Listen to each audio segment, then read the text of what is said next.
Herkese merhaba arkadaşlar, kanalıma hoş geldiniz. Yepyeni bir video ile karşınızdayım. Başarılı ve karizmatik oyuncumuz Can Yaman'dan yepyeni görüntüler geldi.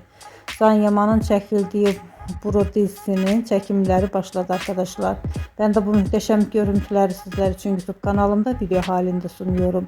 Umarım beğenirsiniz. Videomu beğendiyseniz kanalımı izlemeyi ve bildirim butonuna basmayı unutmayın.